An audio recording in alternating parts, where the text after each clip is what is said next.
Jake Morrison sat in the cold metal chair and stared at the alien faces around the massive table. The room smelled like ozone and something else he could not name. 3 months ago, he had been chosen as Earth's first ambassador to the Galactic Council, and now he wished someone else had gotten the job. High Counselor Zethker leaned forward on his 6 arms, and his yellow eyes never blinked. The Vorthan looked like a giant insect wearing expensive robes, and Jake tried not to show his fear. Next to Zethker sat Chancellor Mirix, whose blue skin seemed to glow in the dim light. Her people called themselves the Stellar Confederation, and they controlled half the galaxy. Ambassador Morrison. Zethkar's voice came through the translator box with a mechanical buzz. Your species has been most troublesome since first contact. Jake kept his face calm, but his heart was beating fast.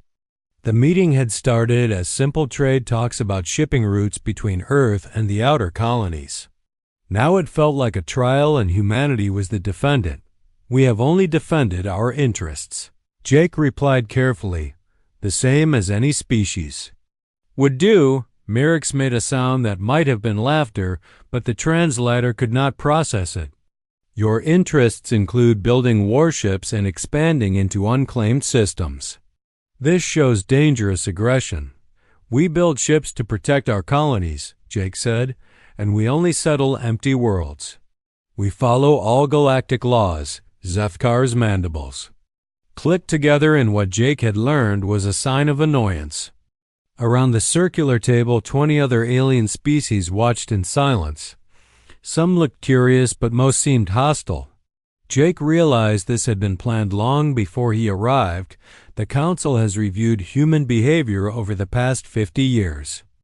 Zethker announced, we find your species guilty of excessive militarization, rapid expansion, and unpredictable decision-making. These traits make you a threat to galactic stability. Jake felt cold sweat on his forehead. What exactly are you saying? We are saying that humanity must accept new restrictions. Mirix spoke slowly as if talking to a child. You will surrender all colonies beyond your home system. You will reduce your military by 90%. You will accept council oversight of all major decisions. The room went silent except for the hum of life support systems. Jake looked around the table and saw that every alien representative was staring at him. Their expressions ranged from satisfaction to pity, but none showed sympathy. And if we refuse? Jake asked, though he already knew the answer. Then the Council will take corrective action, Zethker said. We have the authority to use military force against species that threaten galactic peace. Jake stood up slowly. His legs felt weak, but his voice was steady. I need to contact my government. Of course, Mirix said with false politeness. You have 24 hours to deliver your answer. The transmission to Earth took 6 hours through the quantum relay. Jake sat alone in his small quarters and recorded the message 3 times before sending it. How do you tell your entire species that the galaxy wants to destroy them on? Earth Admiral Lisa Carter was working late in the Pentagon when the priority message arrived. She had been expecting bad news from the diplomatic mission, but nothing like this. She immediately called President Ryan Walsh, who was eating dinner with his family. Get everyone to the Situation Room. Walsh said after hearing the basics, everyone. Within 2 hours, the most powerful people in human government sat around another table on another world. Defense Secretary Paul Bennett looked grim as he read the full transcript. General Kevin Hayes, commander of all human military forces, was already calculating fleet positions in his head. So they want us to become slaves, Bennett said flatly. Essentially. Yes, replied Dr. Maria Santos, who ran the Xenobiology Institute. They see us as too unpredictable to allow independence. In their minds, we are dangerous animals that need to be caged. President Walsh rubbed his tired eyes. What are our options? We can surrender and hope they treat us well, General Hayes said with obvious distaste, or we can fight against the entire galaxy, Walsh asked. Against whoever comes for us, Hayes replied. They may have more ships, but they have never fought humans before. They do not understand what we are capable of when our survival is at stake. Captain Alex Turner's voice crackled through the communication system from deep space. His ship, the U-East Defiance, was monitoring alien fleet movements near the border. Sir, we are seeing massive ship concentrations at 3 staging areas. Looks like they are preparing for something big. Dr. Santos leaned forward. Mr. President, I have studied these species for years. They think in rigid patterns. They cannot imagine that a younger species might have advantages they lack. Their arrogance will be their weakness. Walsh looked around the room at the faces of people who would have to carry out whatever decision he made. Paul, how long do we have? Based on their fleet positions, maybe 2 weeks before the first attacks. Bennett replied, but Jake Morrison is still with them. We need to get him out first. No, came Jake's voice through the quantum communicator. I will deliver our answer in person. They need to hear it directly. The next morning, Jake Morrison walked back into the council chamber. The aliens were all present and they looked confident. Zethkar's yellow eyes gleamed with anticipation of human surrender. Ambassador Morrison, the Vorthan said formally, what is your government's decision? Jake looked around the room one last time. These beings thought they knew humanity, but they had only seen diplomats and traders. They had never seen humans fight for their lives. They had never seen what happened when someone threatened everything humans loved. The United Earth government rejects your ultimatum completely, Jake said clearly. We will not surrender our colonies. We will not reduce our military. We will not accept your oversight. The aliens began talking among themselves in their various languages. The translator box could not keep up with all the different conversations, but Jake caught words like foolish and doomed. Zethkar raised one of his arms for silence. Then you choose war against forces you cannot hope to defeat. No, Jake said as he turned to leave. You have chosen war against humanity. You will learn the difference. The message reached Earth 12 hours later. President Walsh stood before the cameras in the Oval Office with his cabinet behind him. Every human settlement from Mars to the frontier worlds was watching. My fellow humans, Walsh began, the Galactic Council has declared war on our species. They demand our surrender and our subjugation. They believe we are too dangerous to remain free. He paused and looked directly into the camera. They are right about one thing. We are dangerous. Dangerous to tyrants. Dangerous to those who would enslave us. Dangerous to anyone who threatens our families and our freedom. They have declared war on humanity, Walsh continued. Now they will learn what that truly means. 3 weeks after the declaration, the first alien ships appeared at the edge of the new Colorado system. Fleet Admiral Janet Cooper watched them from the bridge of her flagship, UE's Retribution, and tried to look calm for her crew. 200 enemy vessels moved in perfect formation toward the human colony that was home to 12 million people. They are not even trying to hide, said Captain Sam Rodriguez, who commanded the destroyer squadron on Cooper's left flank. Look at them flying. In those neat little rows, Captain Lisa Park, who led the right flank squadron, nodded in agreement. My sensors show they are not even scanning for hidden defenses. They think this will be easy. Cooper allowed herself a small smile.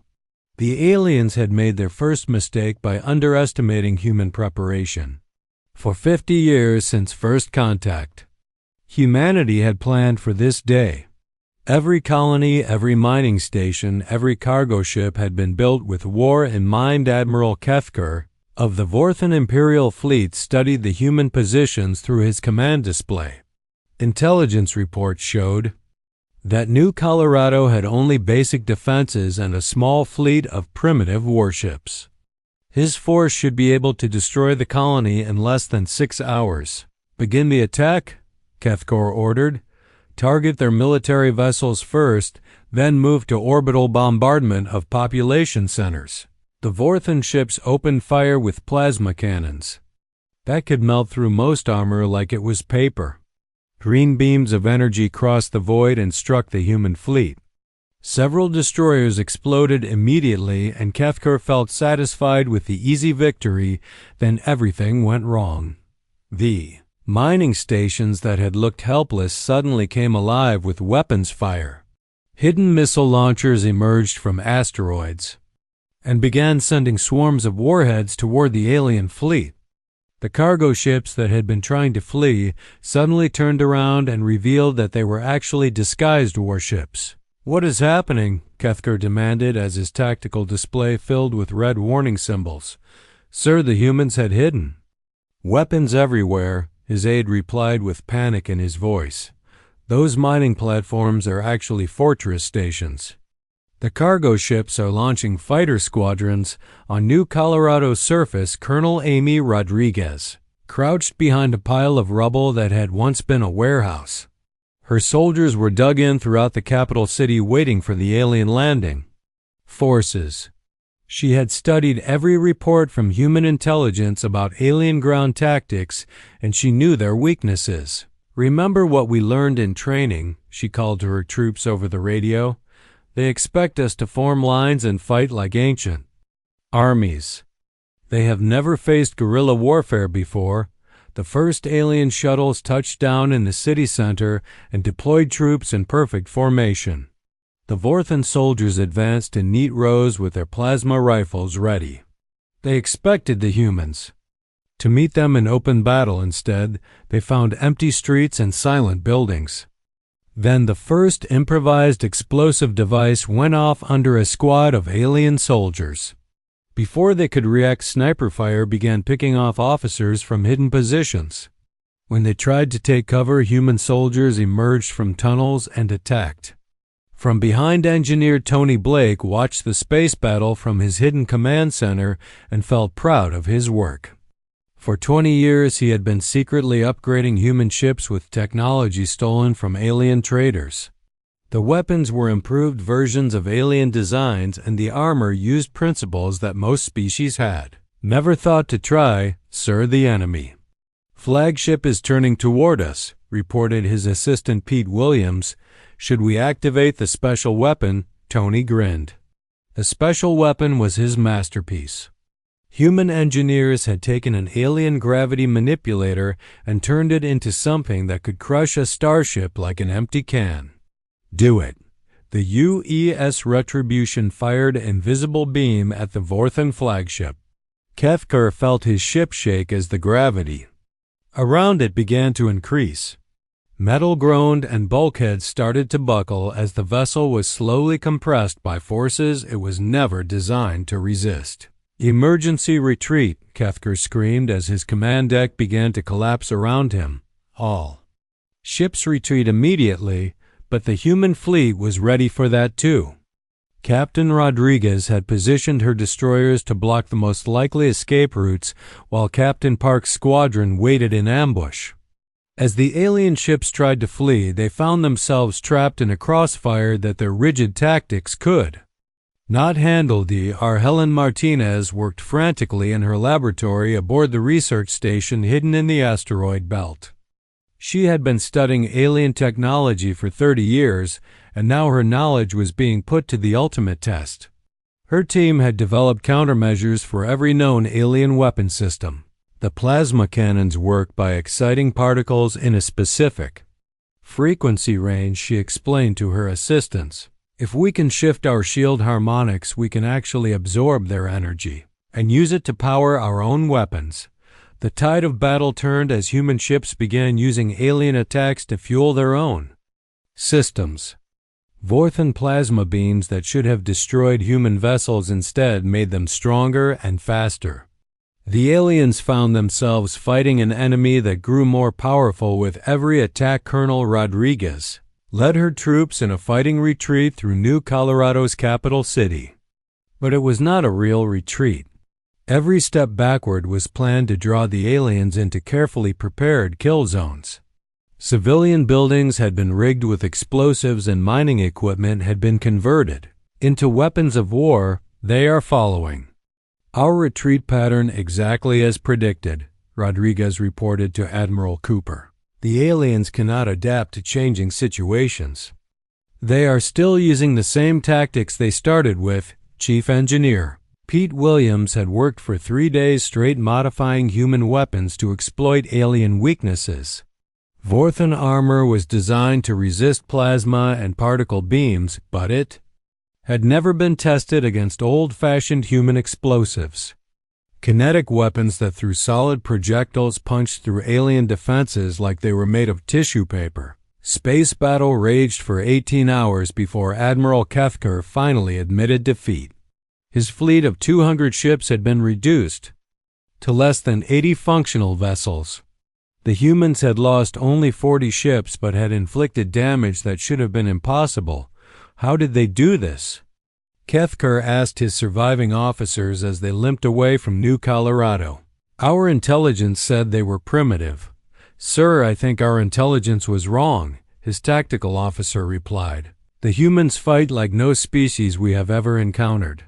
They do not follow any known patterns of warfare." Admiral Cooper stood on her bridge and watched the alien fleet retreat into hyperspace. Around her, officers cheered and congratulated each other on the victory. But Cooper knew this was only the beginning. "Send a message to Earth Command," she ordered. "Tell them the aliens are not as tough as they thought they were. But also tell them that they will be back with more ships and better preparation on the planet's surface." Colonel Rodriguez gathered her surviving troops in the ruins of the city center. They had held the capital against an army 10 times. Their size and the alien ground forces were retreating to their ships in complete disorder. "We did something today that the galaxy thought was impossible," Rodriguez told her soldiers.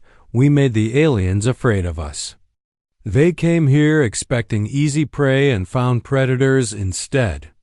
The news of humanity's victory spread through human space faster than official communications.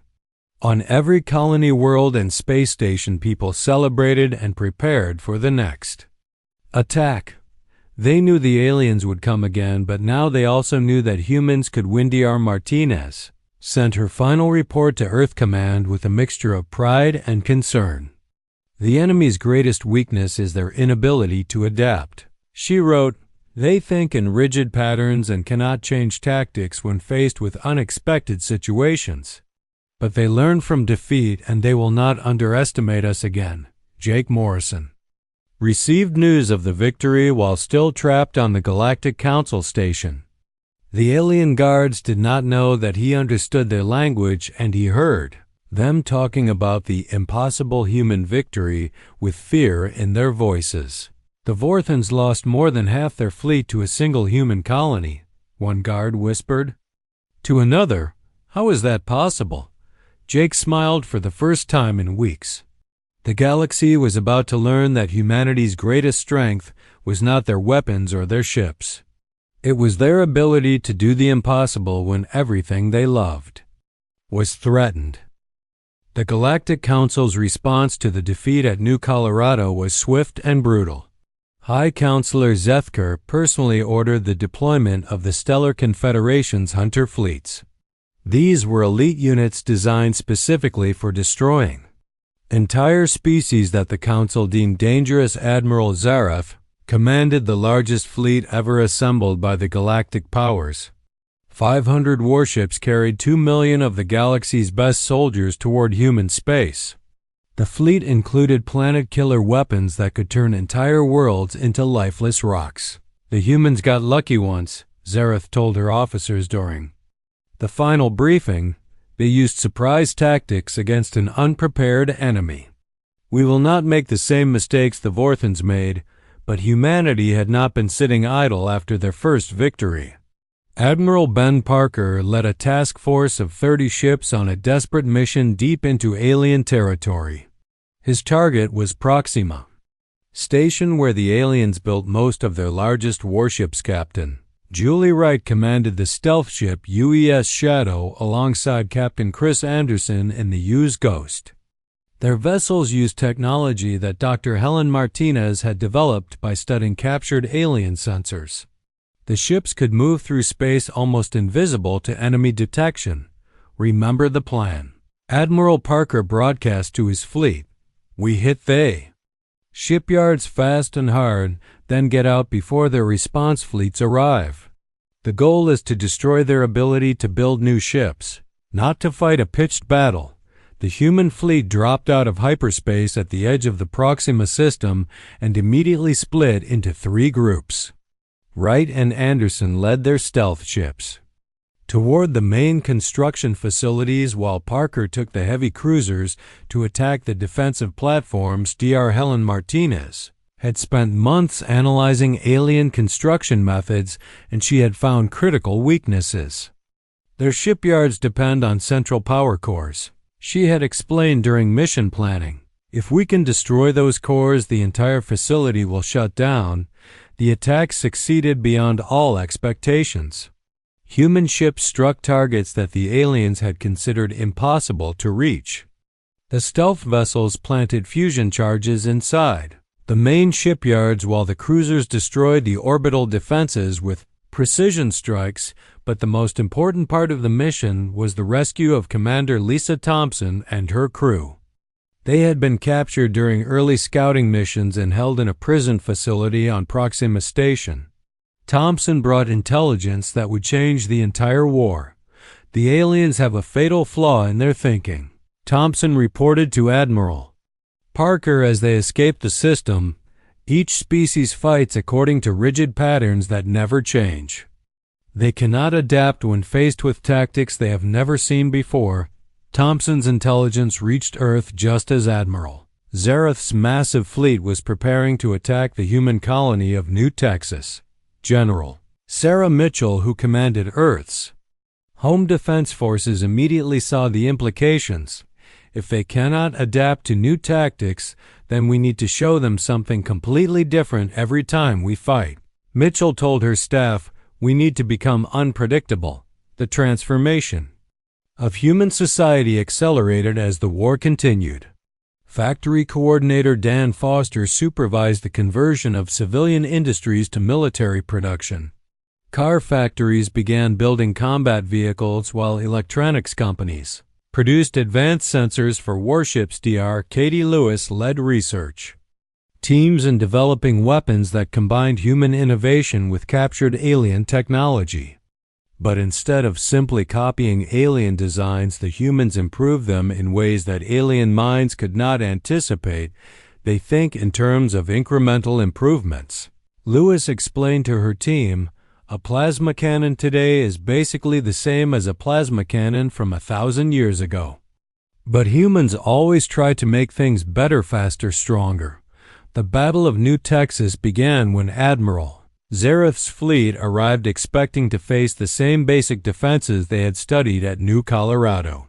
Instead, they found something completely different. Admiral Cooper had learned from the first battle and deployed her forces in a pattern that made no sense to alien military doctrine. Instead of protecting the planet, her ships were spread throughout the system in small groups that seemed isolated and vulnerable. "This is some kind of trap," Zareth muttered as she studied the human positions, "but I cannot see what they are planning." The alien fleet advanced in perfect formation toward what appeared to be the main human defensive line. But as they approached, the human ships suddenly moved in directions that violated every known principle of space. Warfare Captain Sam Rodriguez led his squadron in a maneuver that he called the spiral attack. His ships moved in corkscrew patterns that made it impossible for alien gunners to predict where they would be when their weapons reached the target area. Captain Lisa Park commanded vessels that seemed to ignore the laws of physics. Her ships accelerated and decelerated in ways that should have crushed their crews. But somehow the humans had found methods to survive maneuvers that would kill most other species. Aliens found themselves fighting an enemy that refused to follow any recognizable patterns. Human ships attacked from unexpected angles, disappeared when targeted, and reappeared where they should not have been able to go. "How were they doing this?" Zareth demanded as her tactical display showed impossible human movements. "Admiral, their ships seem to have inertial dampeners that are far more advanced than ours," her science officer reported. They can change direction and speed in ways that would be fatal to our crews. But the real shock came when the human fleet began using coordinated tactics that no alien species had ever developed. Ships worked together like parts of a single organism, with each vessel supporting the others in ways that created capabilities greater than the sum of their parts. Engineer Tony Blake had designed communication systems that allowed human ships to share sensor data and targeting information in real time.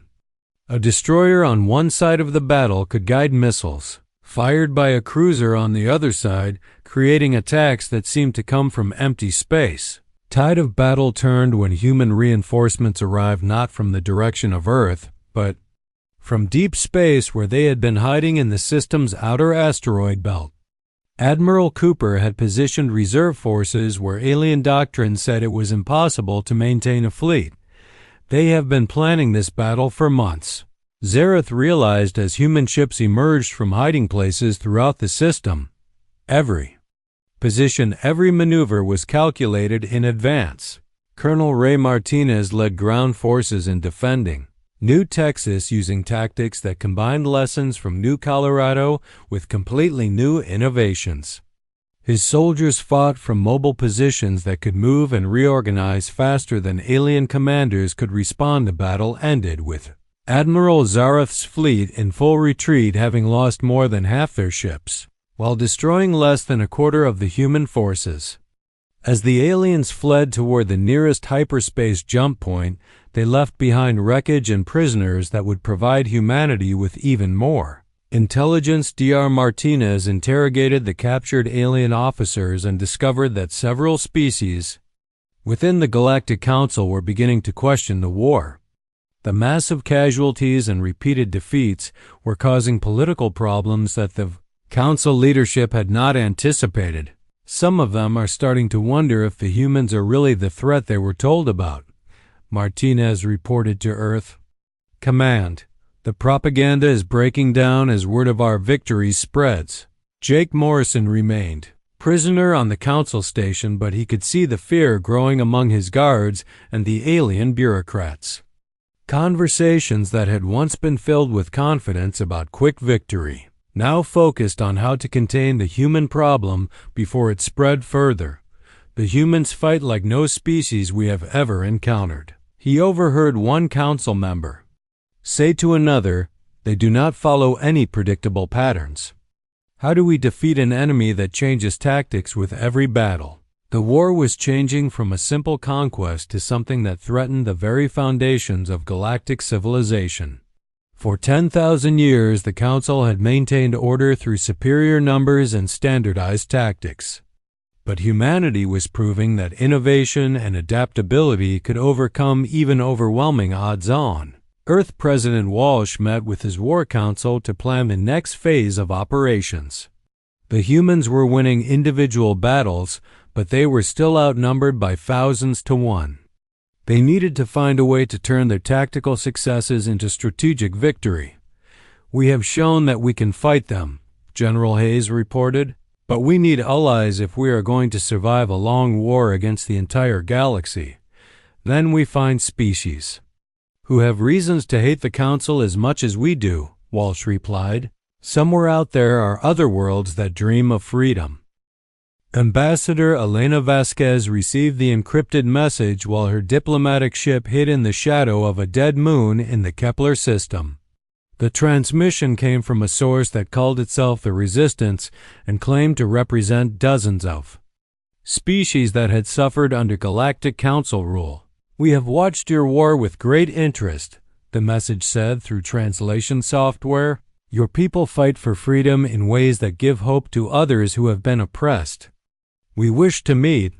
Captain Mike Johnson commanded the diplomatic vessel UES Messenger on its secret mission to the Tau Ceti system. His ship carried a small crew of specialists, including Dr. Susan Clark, who studied alien psychology and communication methods. "Remember that we are dealing with species that have been taught to fear any contact with rebels," Dr. Clark reminded the crew. "They may want to help us, but they are terrified of Council retaliation." The first species they encountered were the cetaceans who lived in the vast oceans of Tau Ceti Prime. These beings looked like massive whales, but with intelligence that rivaled any land-dwelling race. They communicated through complex songs that human translation equipment could barely interpret. Ambassador Greg Thompson, who served as humanity's chief negotiator, had studied every available report about these mysterious ocean dwellers. The cetaceans had maintained their independence through careful neutrality, but Council taxation was slowly destroying their civilization. We offer friendship without domination. Thompson broadcast into the alien ocean using sonic transmitters. Designed by human engineers, we seek allies, not subjects. The response came as a haunting melody that Dr. Clark's equipment translated into concepts rather than words. The cetaceans spoke of ancient wisdom and the pain of watching younger species make the same mistakes that led to galactic tyranny. The second species were the hexapods, who had turned the moon system of Tau Ceti into a network of underground cities. These insect-like beings possessed natural abilities that made them master engineers and builders, but Council regulations prevented them from using their skills freely. "Your war has shown us something we had forgotten," the hexapod queen communicated. "Through chemical signals that human sensors could detect and decode, that freedom is worth fighting for, even against impossible odds." The negotiations were delicate and complex because each species had different needs and fears.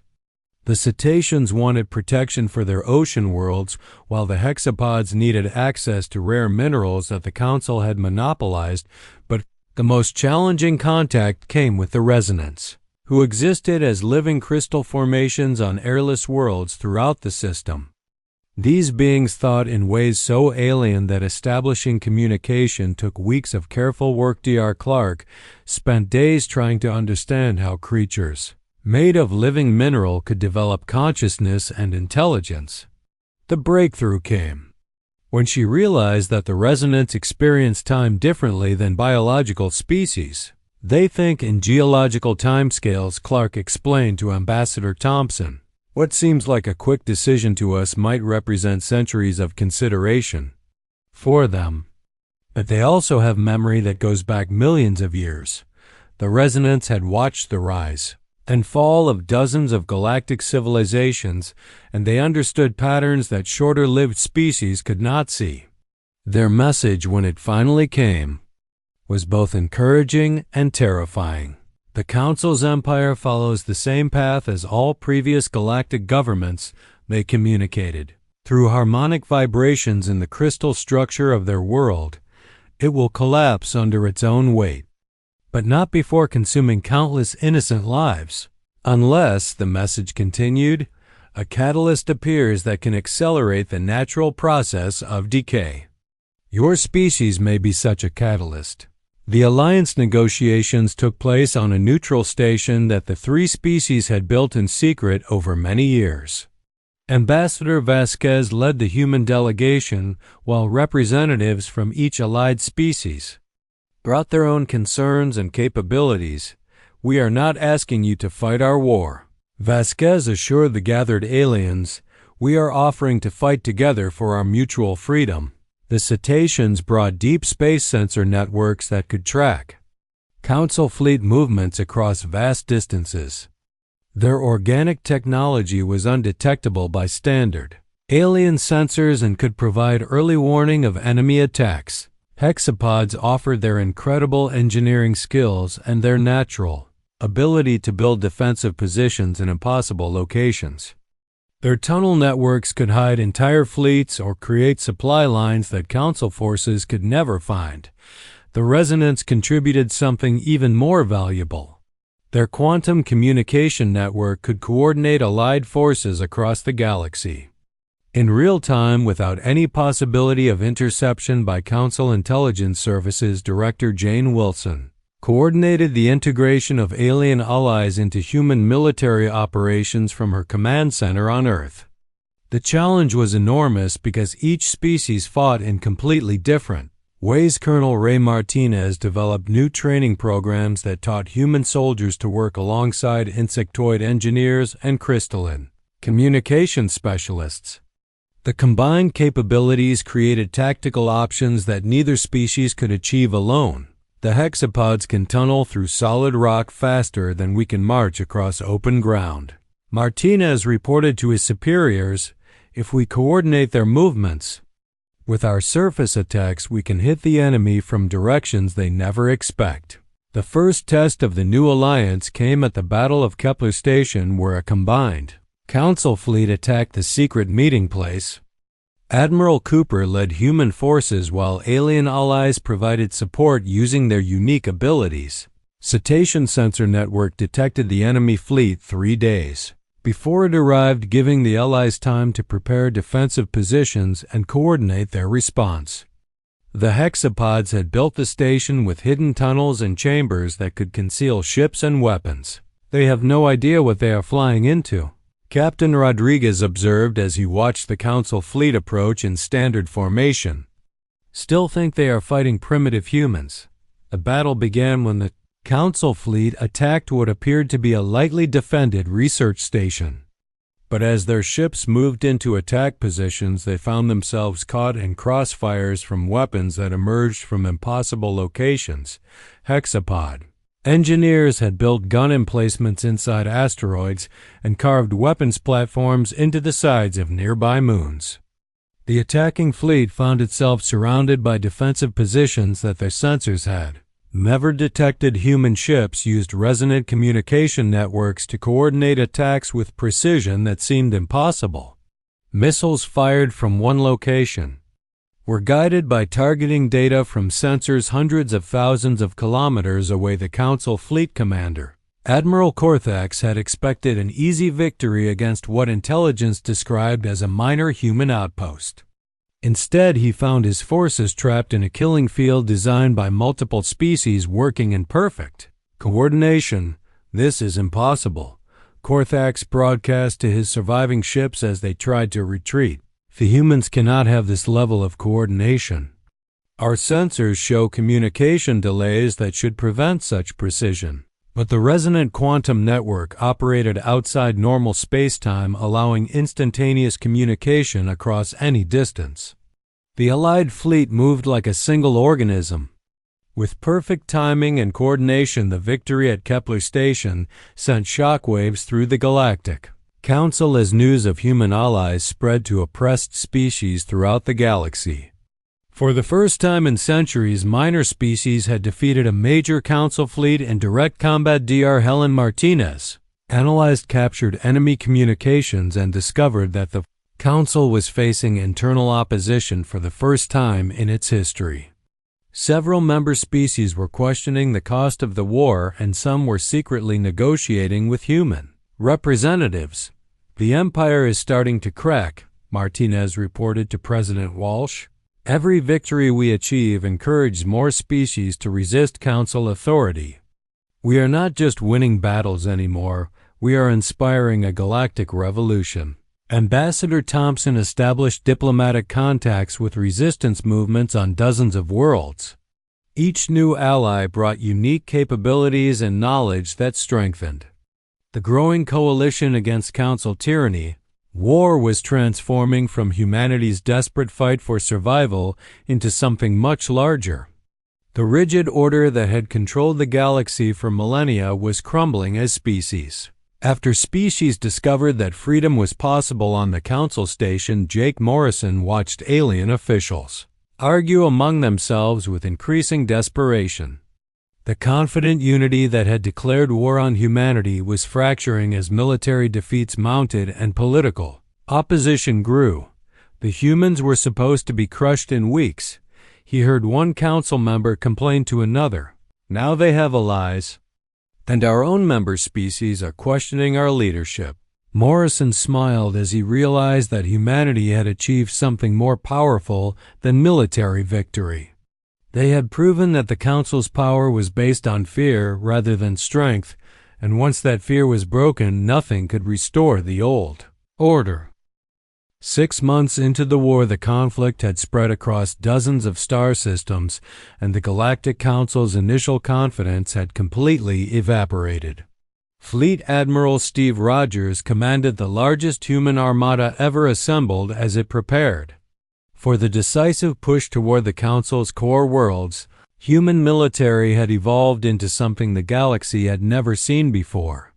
Ships that had once fought as individual units now moved in perfect coordination with alien allies whose capabilities complemented human strengths in ways that created devastating effectiveness. Admiral Karen Miller led the stealth reconnaissance. Fleets that mapped Council defenses using technology that combined human innovation with cetacean sensors and resonant communication networks. Her ships could observe enemy positions from impossible distances while remaining completely invisible. General Tim Anderson coordinated planetary assault forces that included human marines fighting alongside hexapod tunnel specialists and cetacean aquatic units. The combined force could attack any world regardless of environmental conditions or defensive preparations. The enemy expects us to fight like the species they have defeated before, Anderson explained to his officers. They have thousands of years of experience fighting conventional wars, but they have never faced anything like what we have become. Dr. Rachel Green's research team achieved the breakthrough that changed everything when they successfully cracked the Council's quantum encryption system. The intelligence windfall provided humanity with access to enemy strategic communications and revealed deep fractures within the alien alliance. Listen to this intercepted message from the Altarian High Command, Green told the assembled war leaders.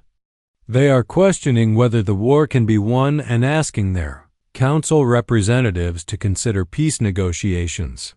The intelligence revealed that several species within the Council were suffering massive casualties while gaining nothing from the conflict.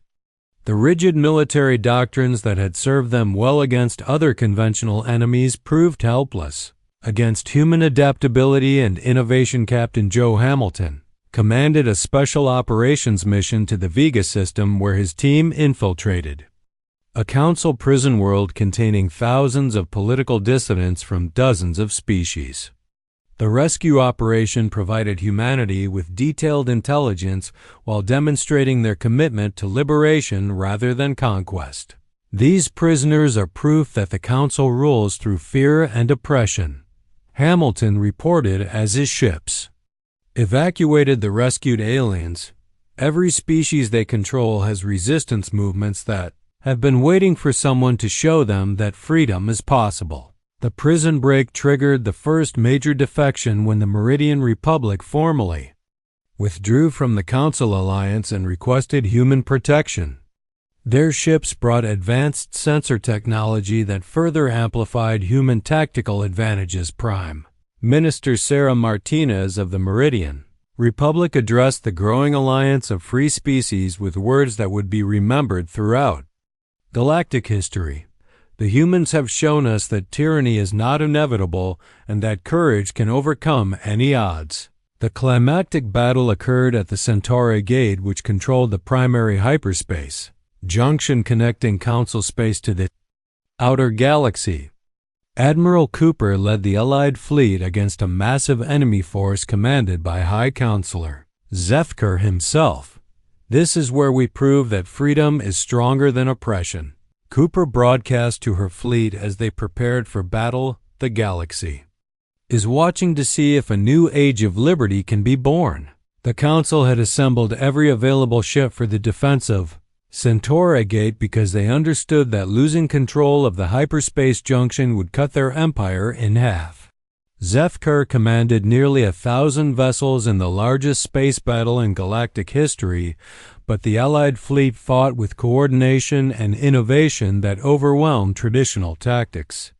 Human ships used hexapod engineering modifications that allowed impossible maneuvers, while cetacean sensors provided targeting data that made every shot devastatingly accurate. The resonant communication network allowed the Allied fleet to respond to changing conditions faster than Council commanders could adapt their plans.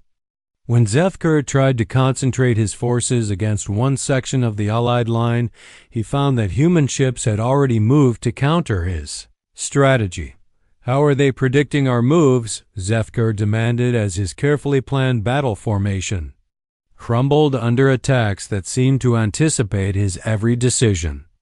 "Sir, our communications are being intercepted," his intelligence officer reported with despair. "The humans can read our encrypted transmissions and they know our plans before we implement them."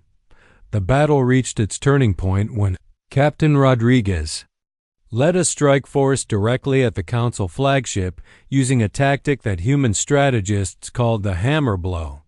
His ships concentrated all their firepower on a single target while Allied vessels provided covering fire. Zethkar's massive dreadnought, which had been the symbol of Council power for centuries, exploded in a ball of plasma that could be seen throughout the system. The destruction of the flagship sent shockwaves through the enemy fleet as ship after ship began to retreat. "The High Counselor is dead," Admiral Cooper announced to her fleet as they watched the HFY Council forces flee toward the nearest hyperspace jump point. "The symbol of their oppression has been destroyed by the power of free people fighting together." The victory at Centauri Gate had consequences that reached far beyond military success. Intercepted communications revealed that 3 more Council member species were preparing to withdraw from the Alliance, while resistance movements on dozens of worlds were openly revolting. Dr. Martinez, who had been monitoring Council internal communications, reported that the enemy government was in complete chaos. "They are arguing among themselves about whether to continue the war or seek peace terms. The unity that declared war on humanity has completely collapsed." The Altarian Federation became the second major power to defect from the Council when their parliament voted to end hostilities with humanity and request admission to the growing alliance of free worlds. Their ships brought industrial capacity that doubled Allied shipbuilding ability. "We choose freedom over fear," declared Altarian Ambassador Chen Williams as he signed the Alliance Treaty. "The humans have proven that liberty is worth any sacrifice, even." Some Vorthan colonies began rebelling against their home government as news of repeated defeats spread through their territory. The species that had started the war found themselves fighting rebels within their own empire. Jake Morrison finally escaped from Council custody when resistance fighters on the station where he was held launched an uprising coordinated with a Fa de la Dutin with a Fan with a Fan Jimin Fan launched an uprising coordinated with a Fan Sing coordinated with a Fan Sing Chume human rescue mission. His return to Allied space brought intelligence about Council weaknesses that would prove crucial in final operations. "The Council government is finished," Morrison reported to President Walsh. "They may still have ships and armies, but they have lost the fear that kept their empire together. Once subject species stop being afraid, the whole system collapses." President Walsh addressed the Alliance of Free Worlds from the new capital that had been established on the liberated world of New Geneva. "We began this war fighting for our own survival, but we have discovered something far more important. We have learned that freedom is contagious and that courage can inspire an entire galaxy." The war was entering its final phase not through continued destruction, but through the collapse of the enemy's political unity. Species after species abandoned the Council as their populations demanded an end to the costly conflict that had brought them only suffering. Admiral Rogers prepared his fleet for what many hoped would be the final campaign of the war. But the target was not enemy military forces but the Council homeworlds, where civilian populations were rising in revolt against governments that had led them into disaster. "We are not going there as conquerors," Rogers told his officers. "We are going as liberators to help free people build the galaxy they want to live in." The transformation was complete. Humanity had answered the galaxy's declaration of war not with simple violence, but with a vision of freedom that proved more powerful than any weapon. The war's final phase unfolded not through continued battle, but through the complete collapse of the Galactic Council's political unity. As allied fleets advanced toward the core world species after species abandoned the alliance that had once seemed unbreakable, President Ryan Walsh stood in the observation deck of his command ship and watched the fleet that would determine the galaxy's future. Hundreds of vessels from dozens of different species moved together in formations that would have been impossible just months before. Sir, we are receiving surrender offers from 17 different Council member species, reported communications Officer Lisa Chang. They want to negotiate separate peace agreements. Admiral Lisa Carter, who had commanded Earth's defenses at the war's beginning, now led the combined fleet toward the Council homeworld of Zentara Prime, where the government that had declared war on humanity was making its last stand. Remember that we are not here as conquerors, Carter broadcast to her fleet. We are here to help build a new galaxy where all species can live in freedom. The final confrontation occurred not in the depths of space, but in the ruins of the original council chambers on Zentara Prime.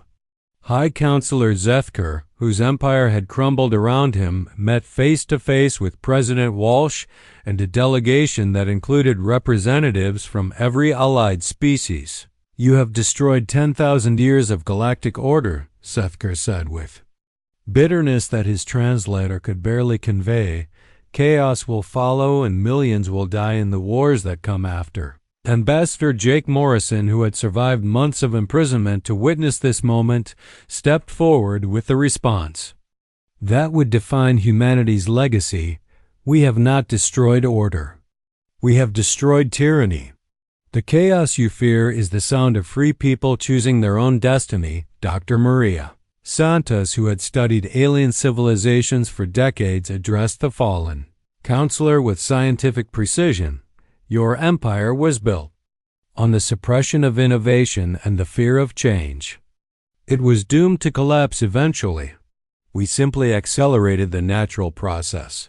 The negotiations revealed the true scope of what humanity had achieved.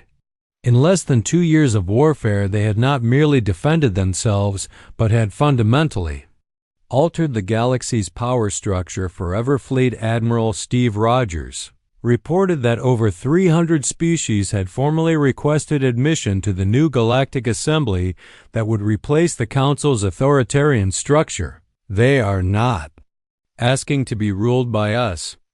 They are asking to be partners in building something better. Captain Alex Turner, who had fought in the war's first battles, now commanded the rebuilt vessel UES Unity as it led the first mixed-species crew on a mission to establish the Assembly's new headquarters on the neutral world of New Geneva. Look at them working together, Turner observed as he watched humans, cetaceans, hexapods, and dozens of other species collaborating on projects that would have been impossible under the old system. This is what we were really fighting for. The transformation was visible everywhere, as former enemies became partners in reconstruction. Vorthan engineers worked alongside human designers to build better ships, while Altarian scientists shared research with Earth University's Dr. Helen Martinez, who had cracked alien encryption codes during the war, now served as director of interspecies relations in the new government. The greatest discovery was not any weapon or technology. It was learning that cooperation creates strength that no single species can achieve alone. Admiral Janet Cooper established the new Galactic Defense Force with a revolutionary command structure that rotated leadership between species and emphasized innovation over rigid doctrine. We will never again allow tyranny to masquerade as order. The old council's rigid hierarchy was replaced by fluid networks where species contributed according to their strengths rather than their ability to project force. The cetaceans provided deep space monitoring while the hexapods built infrastructure and the resonance maintained communication. Networks General Sarah Mitchell oversaw the peaceful integration of former council military forces into the new alliance structure. Many of them are relieved to serve something greater than fear and oppression. They remember what it was like to have hope. On New Geneva, children from dozens of different species played together in parks, while their parents worked on joint projects that spanned multiple star systems. The sight that had once been impossible was becoming commonplace throughout liberated space ambassador Elena Vasquez, who had made first contact with the Resistance. Movements watched the Assembly's inaugural session with satisfaction. Every species here chose to be part of this new beginning. That choice makes all the difference. The Assembly's charter established principles that would guide galactic civilization for generations to come. No species could be forced to join, and none could be expelled for choosing different paths. Diversity was recognized as strength rather than weakness. President Walsh delivered the keynote address that would be remembered as the moment when humanity's war became the galaxy's rebirth. We declared war on no one. War was declared on us. But our answer was not hatred or revenge. Our answer was hope. Dr. Katie Lewis, who had developed new weapons during the war, now led research teams focused on peaceful applications of the same technologies. The same innovation that helped us fight can help us build a better future for everyone. Colonel Ray Martinez established training centers where military officers from hundreds of species learned new concepts of defensive warfare based on protection rather than conquest. We teach them that the strongest defense is giving people something worth defending. The memorial services for those who died in the war were attended by former enemies who had learned to honor courage regardless of which side had shown it.